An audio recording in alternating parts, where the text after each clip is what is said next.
একটা নতুন ব্লগ নিয়ে এসেছি গল্প করব বলে। এই কার্ডগুলো দেখো, এখন নিশ্চয়ই এই ধরনের কার্ড আমরা দেখতে পাই না, আমাদের কেউ পাঠায় না। এটা মায়ের ছবি, বুঝতেই পারছো, দশমীর পরের।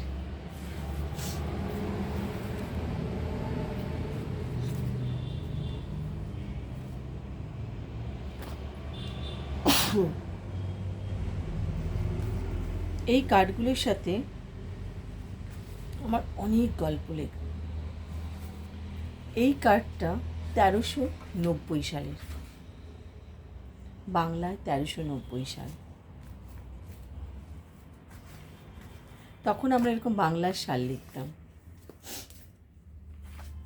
এটাও একটা দুর্গাপুজোয় পাঠানো কার্ড।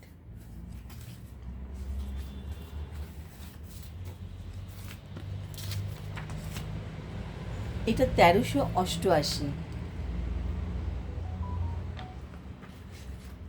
কত বছর, বুঝতে পারছো তাহলে? এগুলো কিন্তু আমি খুব যত্ন করে রেখেছি। এরকম না যে এগুলো খুব আবর্জনা থেকে আমি বার করেছি। এই কার্ডগুলো আমার কাছে, এটা হচ্ছে 1389। আর এই প্রত্যেকটা কার্ড পাঠিয়েছিল আমাকে, নামটা তোমরা দেখতে পাচ্ছ, সোনালি। এটা একটা হাতে লেখা চিঠি, সোনালির হাতে লেখা, খুব সুন্দর ছিল। এই চিঠিটা পাঠিয়েছিল 14/11/86।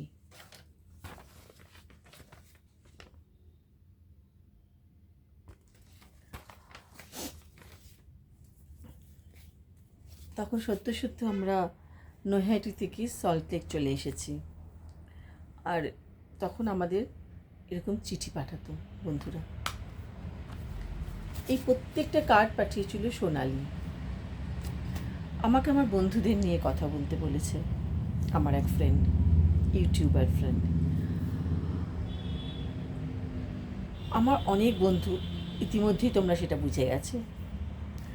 শত্রুর সংখ্যাও অনেক, কিন্তু বন্ধু এত বেশি, ভালোবাসার মানুষ এত বেশি যে শত্রুরা খুব একটা পেরে ওঠে না। আর ভালোবাসার জন্য সবসময় বেশি, তাই না?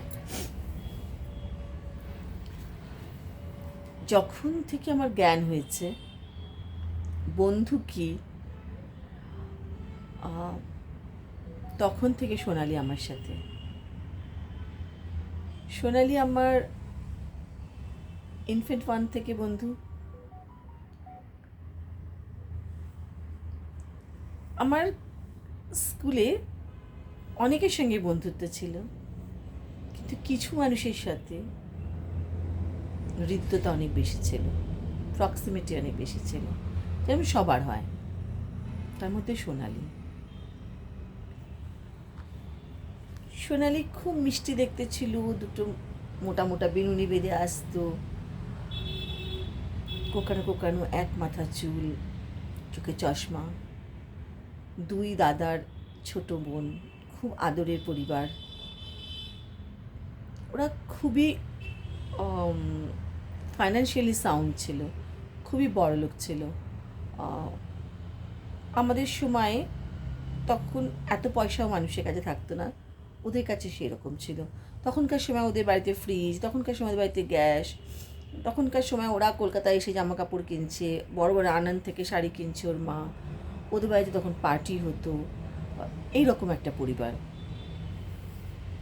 আর আমরা সেখানে ছিলাম মধ্যবিত্ত। অনেক এথিক্স আমাদের। আমার বাবা মা দুজনে টিচার ছিলেন, আমার দাদু টিচার, আমার বাবার পিসিরা সব টিচার, বড় মামা টিচার, পুরো শিক্ষক শিক্ষিকাদের পরিবার। বাড়িতে, তিনতলা বাড়িতে 3টে ফ্লোরেই আমাদের সব ব্যাচকে ব্যাচ স্টুডেন্ট বসানো হতো। একটাতে দাদু পড়াচ্ছে, একটাতে বাবা, একটাতে মা। তাহলেই বোঝো আমাদের বাড়ির কীরম পরিবার। শিক্ষকতাটাই হচ্ছে মেন প্রফেশন ছিল আমাদের সবারই, পরিবারের ম্যাক্সিমাম মানুষেরই। ওর বাবা সিএসসিতে চাকরি করতো। তো আমাদের মানসিকতা আমাদের পরিবারের সঙ্গে ওদের পরিবারে একটা অনেক মানে অনেক তফাৎ ছিল। বাট আমার আর সোনালির মধ্যে সেগুলো কখনো এসে পৌঁছতো না।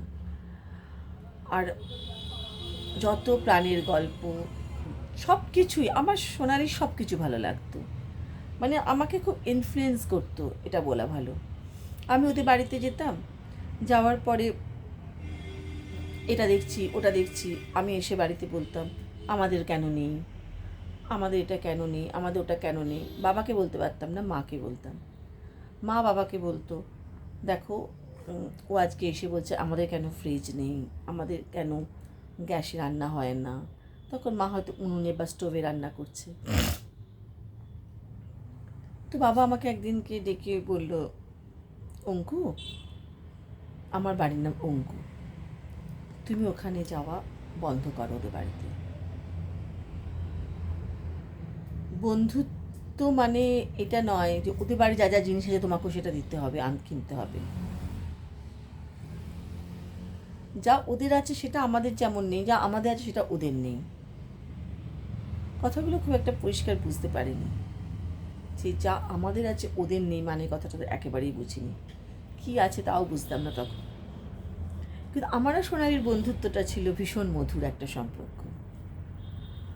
একসাথে পড়া, একসাথে ঘোরা, একসাথে স্কুল যাওয়া, একসাথে টিফিন শেয়ার করে খাওয়া, পুজোর সময় একসঙ্গে জামা কাপড় দেখা, আমার কটা জামা হলো, ওর কটা জামা কাপড় হলো, কাকিমা কিছু ভালো রান্না করলে আমাকে ডেকে খাওয়াতো, সব কিছু করতো।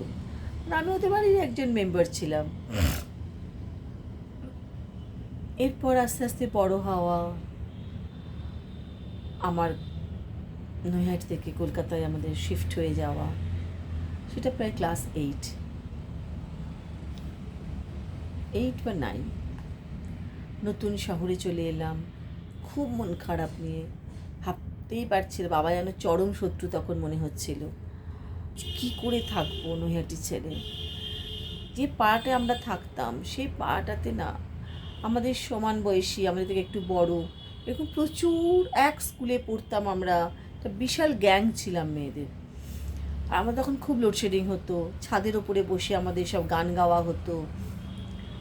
মানে এরকম ছিল, পাড়ায় একটি ছেলে ছিল, তাকে আমরা সব মেয়েরা হয়তো ভালোবাসছি, হ্যাঁ ভালোবাসা বুঝতাম না, তাকেই সবার পছন্দ। তার নাম ছিল রবি। রবি দিয়ে রবীন্দ্রনাথের কী কী গান আছে খুঁজে বের করা হতো, আমরা সেইটা উচ্চস্বরে গাইতে শুরু করছি। আমিও গাইছি, দিদিও গাইছে, সোনালিও গাইছে, আমাদের যারা যারা আরও সবাই ছিল, অনেক ছিল, গুবলুদি ছিল, হোঁকো ছিল, গাবুদি ছিল, এরকম প্রচুর মেয়েরা, অনেক অনেক বড় একটা গ্রুপ ছিল, বিভিন্ন বয়সে সবাই গাইছে, সবাই রবি রবি রবি রবি জানেও না। মানে এই লেভেলের আমাদের একটা ইনোসেন্স বলো, একটা পাগলামি বলো, যাই বলো না কেন, সেই মহল ছেড়ে আমরা শ্যামা করছি, আমরা পয়লা বৈশাখ অনুষ্ঠান করছি, আমরা হোলিতে একসঙ্গে রং খেলছি, মানে একটা অদ্ভুত ভালো লাগার একটা পাড়া ছিল। আমাকে আমার সোনালি বাবা বকছে, বাবার অন্য বন্ধুরা বকছে, মানে সবাই সবাইকে শাসন করতে পারবে এইরকম পাড়া কনসেপ্ট যেটাকে বলে।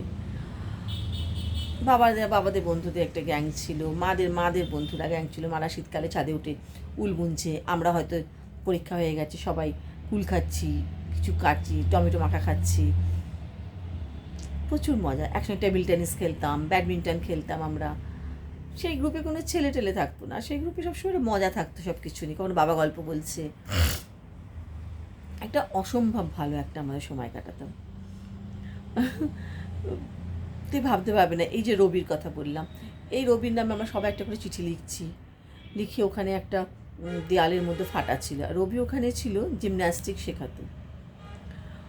তো খুব সিক্স প্যাক, এখন যেমন সিক্স প্যাক ট্যাক বলে, এরকম একটা ছেলে, খুবই শর্ট হাই। তো সেই একটা ফাঁকা মতন জায়গা, সেখানে গিয়ে সবাই চিঠি রেখে আসা হতো। সব থেকে মজার কি জানো, আমার বাবা সেটা লক্ষ্য করেছিল যে ওখানে কিছু একটা রেখে আসে। এভরিডে বাবা ওগুলোকে গিয়ে কালেক্ট করেছে, করে করে পড়েছে। রবি কিন্তু একটা চিঠিও পায়নি। পরে আমাদের সবাইকে তুলোদোনা বলে সেই অবস্থা। বাবা সবাইকে বসে বসে বাবার কাছে সবাই পড়তো, সব ওই চিঠিগুলো পড়া হচ্ছে। সে রবি কিন্তু কিছুই জানে না, আজও জানে না হয়তো আমরা এরকম পাগলামি করতাম। তো এই সমস্ত মজা ছেড়ে আমাদের কলকাতা থেকে, নৈহাটি থেকে কলকাতার দিকে চলে আসা। যখন সল্টলেক এসেছি তখন সল্টলেকে কিছুই নেই, মানে সব ফাঁকা, চারপাশে শুধু বাড়ি হচ্ছে, চারপাশে শুধু বাড়ি হচ্ছে, মানে একটা পাগলের মতো না মানে। আর নৈহাটি তখন জমজমাট, মানে বুঝতেই পারছো, সব চেনা, এখানে কিচ্ছু চেনা নেই। কোন স্কুলে ভর্তি হবো জানি না, কে বন্ধু বান্ধব কিচ্ছু হবে জানি না। প্রচণ্ড একটা মানে মেলাঙ্কালি, মানে মন খারাপ হওয়া শুরু হলো আমার। সোনালি ওখান থেকে চিঠি পাঠাতো, সোনালি মাঝে মাঝে কলকাতায় আসতো, আমার বাড়িতে থাকতো, আমরা গল্প করতাম। তারপর আমার নতুন স্কুল হলো, এই জন্যে দেখো সব এই কার্ডগুলো তখনকার সময় থেকে। ও নৈহাটি থেকে আমাকে এরকম কার্ড পাঠাতো, আমি ওকে পাঠাতাম। স্কুল থেকে এসেই আগে দৌড়ে যেতাম, মা কোনো চিঠি এসেছে, পোস্টম্যানের জন্য ওয়েট করে থাকতাম, কাকু আজ কোনো চিঠি এসেছে, আজ কিছু এসেছে। কত বন্ধুদের চিঠি আসতো, কত বন্ধুদের কার্ড আসতো। তার মধ্যে স্পেশাল ছিল হচ্ছে সোনালি আর মৃদুলার কার্ড, মৃদুলার চিঠি। এই চিঠিটা আমি তোমাদের একটুখানি পড়ে শোনাই, আমার খুব ভালো লাগবে। এই চিঠিটা ও লিখেছিল আমাদের হাই সেকেন্ডারি পরীক্ষার পরে। তখন আমি কলেজ চলে গেছি, আমি 11 থেকে কলেজে পড়ি, গোয়েঙ্কাতেই পড়ি। এটা 86 সালে লিখেছে, দেখো। ও লিখছে, কলেজ থেকে এসে তোর চিঠি পেলাম, আর চিঠি পড়েই তার উত্তর লিখতে বসেছি। চিঠি লিখতে বসে শুধু মনে হচ্ছে, এতদিন তোকে চিঠি না লিখে কী করেছিলাম। অনেক দিন বাদেও চিঠি লিখছে। আসলে হায়ার সেকেন্ডারি রেজাল্ট বেরিয়েছে, সেই সব নিয়ে। যাই হোক, এবার আমার কথা বলি। আমার হায়ার সেকেন্ডারির রেজাল্ট ভালো হয়নি। আমি বঙ্কিম কলেজ, নৈহাটি ঋষি বঙ্কিম কলেজের নাম তোমরা সবাই জানবে, সেখানে পাস করছি, পড়াশোনা করছি। খুব একটা পড়াশোনার ইচ্ছে নেই। ও খুব ভালো গান গাইতো, ও গান নিয়ে খুব বড় হওয়ার ইচ্ছে ছিল। এখন একটু গান টান করছি, বালিগঞ্জে গান শিখতে যাচ্ছি। এখানে মৃদুলা আর শিখা হুগলি ওমেন্স কলেজে ফিজিক্সে অনার্স নিয়ে ভর্তি হয়েছে। মৃদুলার কথা এক্ষুনি বলছিলাম। শিখাও আমাদের বন্ধু ছিল, স্কুলের বন্ধু সব। আমাদের রেজাল্ট বেরোনোর পর তুই যখন নৈহাটি এসেছিলি, আমি ভেবেছিলাম তুই নিশ্চয়ই একবার আমাদের বাড়ি আসবি, কিন্তু তুই নৈহাটি এসেও আমাদের বাড়ি এলি না। যাই হোক, খোকন কাকার কাছ থেকে তোর পাশের খবর পেলাম, মাও ভেবেছিলেন তুই নিশ্চয়ই আসবি। নৈহাটি যাব, ওদের বাড়ি যাব না, মানে এটা কেউ ভাবতেই পারতো না। আজ আমার মনে নেই আমি কেন যাইনি। হয়তো সময় পাইনি, দাদু ঠাকুমার সঙ্গে দেখা করে চলে এসেছিলাম, হয়তো অভিমান, জানি না, বলতে পারবো না। এখানকার খবর আর কি জানাবো বল, সেই আগেকার মতোই সব চলছে। তোর সাথে আমার কিভাবে দেখা হতে পারে জানাবি। আমি সোমবার সকালে কলকাতায় যাই, তো সমস্ত বন্ধুবান্ধবদের খবর কি, ছাত্রছাত্রী কোন ক্লাসে পড়ে। আমি অনেক টিউশন করতাম। তুই এতদিনে নিশ্চয়ই আরও সুন্দর হয়েছিস, তোকে খুব দেখতে ইচ্ছে করে। ওর চোখে আমি ছিলাম খুব সুন্দর। কলকাতা আসার পর নাকি আমি আরও স্টাইলিশ হয়ে গেছি, আরও সুন্দর হয়ে গেছিলাম। তোকে খুব দেখতে ইচ্ছে করে। আজ আমার সোনালির কাছে জানতে ইচ্ছে করে, তোর কি সত্যি আমাকে দেখতে ইচ্ছে করছিল, এখনও দেখতে ইচ্ছে করে? তাহলে তুই চলে গেলি কেন? আর কি অনেক কিছু লিখলাম, চিঠির উত্তর দিস, কাকু কাকিমাকে আমার প্রণাম জানাস, তুই আমার ভালোবাসা নিস, ইতি সোনালি। ও সবসময় আমাকে বাড়ির নামেই ডাকতো, ওর একটাই নাম ছিল, আমার তো দুটো নাম, আমার বাড়ির নাম অঙ্কু। সোনালি মাঝে মধ্যেই তারপরে আমার বাড়িতে আসতো, থাকতো। সোনালি প্রচণ্ড অর্থবান ঘরে জন্ম, কিন্তু পছন্দ করলো একজন সৎ স্কুল টিচারকে, যে খুব পরিশ্রম করে বড় হয়েছে, যার অনেক রেসপন্সিবিলিটি, বাড়ির বাবা নেই, ভীষণ সৎ একজন মানুষকে পছন্দ করলো, বাড়ির এগেনস্টে গিয়েও বিয়ে করলো, একমাত্র মেয়ে, বাবা মার স্বপ্ন ভাঙলো। পরিবার ওকে মানল না, পরে যখন মানল তাও ওর বর তো ওদের ক্লাসে উঠতে পারছে না। ওরা কিন্তু ভালোই ছিল যতদিন আমার সঙ্গে দেখা হয়েছে। ছেলেটি খুবই ভালো ছিল, ওর সঙ্গে আমার যোগাযোগ হতো, ও আমার সঙ্গে দেখা করেছে অনেকবার, সব ভালোই চলছিল হয়তো। তার মধ্যে আমার জীবনে এতগুলো চড়াই উতরাই, ওর জীবনে হতে মাঝে মাঝে যখন কথা হতো বলতো খালি গান শেখার কথা, কী করে টিভিতে গান পাবো, তুই আমার জন্য চেষ্টা কর, কী করে রেকর্ড বানানো যায়। গান নিয়ে ওর অনেক বড় স্বপ্ন ছিল, কিন্তু কোনোটাই কিছু হলো না। ওই যে সংসার, একটা সময় আমার মনে হয় ফ্রাস্ট্রেটেড হয়ে গেল। আমি বলতে পারবো না সেটা, কারণ আমিও তখন নিজের জীবন নিয়ে, নিজের অফিস, নিজের বাড়ি, নিজের পরিবার, নিজের ব্রেকআপ সব কিছু নিয়ে আমি নিজেও এতটাই, একটা সময় মায়ের ট্রিটমেন্ট, তখন মা জন্য আমরা বম্বে যাচ্ছে ট্রিটমেন্ট করাতে, সব কিছু নিয়ে আমি এতটাই তখন জড়িয়ে পড়েছিলাম যে অনেকটা সময় মাঝখানে চলে গেছিলো, সোনালির সাথে আমার যোগাযোগটা হয়নি। ও নিজের জীবন নিয়ে এত ব্যস্ত হয়ে পড়েছিল, প্রত্যেক মুহূর্তেই মনে পড়তো, প্রতি মুহূর্তে আজও মনে পড়ে ওর কথা। কিন্তু হঠাৎ একদিন কী হলো জানি না, মাঝখানে ওর সাথে আমার কথা হয়েছিল, ওর দাদার আর বৌদি একটা অ্যাক্সিডেন্ট হলো, ওর বৌদি মারা গেল, দাদাকে নিয়ে কিছু কথা হয়েছিল। তারপরে অনেকটা দিন যোগাযোগ বন্ধ হয়েছিল, মানে যেমন হয় আর কি, সবাই সবার জীবন নিয়ে আমরা এত ব্যস্ত থাকি, মানে আমাদের সবসময় তো আমরা ইচ্ছে থাকলেও সেটা করে উঠতে পারি না, না। কিন্তু ওর সঙ্গে যখন কথা বলেছি কখনো আমার মনে হতো ও কোথাও একটা ফ্রাস্ট্রেটেড হয়তো, বিকজ তো পড়াশোনায় ভালো ছিল, ও গানটা খুবই ভালো ছিল, পড়াশোনাতেও খুব ভালো ছিল, খুব মেধাবী স্টুডেন্ট ছিল, ওরা 3 ভাই বোনই। কিন্তু আমি জানি না কেন রেজাল্ট খারাপ হলো, কেন তারপরে গানটাকেই ফোকাস করা শুরু করলো। সেই জায়গাটাও একটা, নৈহাটি থেকে এখানে সংসার সামলে এসে করাটাও খুব ডিফিকাল্ট। হয়তো অর্থবান বাবার কন্যা হলে যদি বিয়েটা অন্য না করতো তাহলে হয়তো সেটা করতে পারতো, যে লড়াইটা, সেটা সম্ভব ছিল না নিজের সংসার করে। তারপর শুনি ও সন্তান হয়, সব কিছুই ঠিক ছিল আমি জানতাম, মানে ভাবতাম। হঠাৎ একদিন এলো দুঃসংবাদ, আমার বন্ধুটা আর নেই। আজও আমার বিশ্বাস হয় না এত কম মনের জোর ওর ছিল। বাবা মা সমাজ সবার এগেনস্টে গিয়ে ও বিয়ে করলো, খুব সুন্দর করে ওরা দাঁড়িয়েছিল, আর একটা ভালো স্কুলের টিচার, প্রচুর টিউশন করে, বড় বাড়ি টাড়ি কিনলো, আমার ঠাকুমার দাদুর বাড়ির সামনেই ওরা প্রায় কিনেছিল। পিসিদের কাছ থেকে শুনতাম সোনালি মন্দিরে পুজো দিতে আসে। হঠাৎই শুনলাম সোনালি নেই, নেই। এখনো ভাবলে আমার চোখ দিয়ে জল পড়তে থাকে। সোনালি নিজেকে শেষ করে দিয়েছে, সোনালি নিজেকে শেষ করে দিয়েছে। কেন? নিজের পছন্দের মানুষের সাথে ঘর করা, সব কিছু তো জেনে এই জীবনটা তো এসেছিল, কার ওপর অভিমান করে নিজেকে শেষ করলো? সন্তানের ওপর, বরের ওপর, নিজের ওপর, বাবা মার ওপর, জানি না।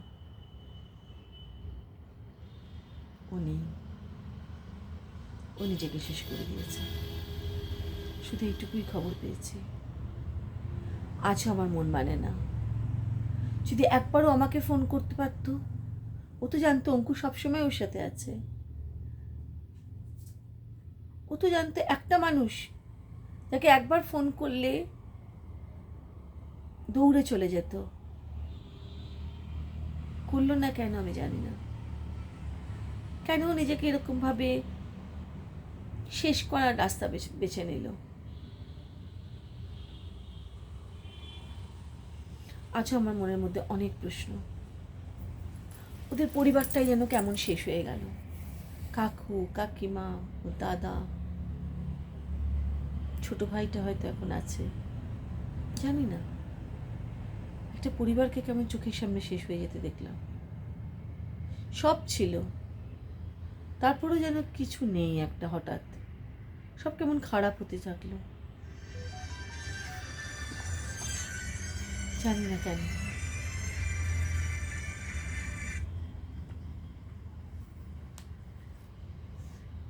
এই হচ্ছে সোনালির গল্প। আমার বেস্ট ফ্রেন্ড। এই চিঠিটা, এই কার্ডগুলো আমি খুব যত্ন করে রেখে দিই। ওর হাতের লেখা, প্রত্যেকটা জিনিস আমাকে প্রতি মুহূর্তে আমাদের ছোটবেলার কথা মনে করিয়ে দেয়, বড়বেলার কথা মনে করিয়ে দেয়, আমাদের প্রেমের দিনগুলো মনে করিয়ে দেয়, যখন প্রথম আমি আমার লাইফে প্রেম এলো, ফার্স্ট ওকে বললাম। ওরও ঠিক তাই। কিন্তু কেন নিজেকে শেষ করে দিল, আজও আমাদের বন্ধুদের কাছে প্রশ্ন, কেন? কিন্তু আমাকে বলেছিল ভালো ছিল, ও খুব খুশি ছিল, জানি না। একবার ওর অঙ্কুর কথা মনে হলো না কেন? আমি ওকে এতটাও দুর্বল ভাবিনি।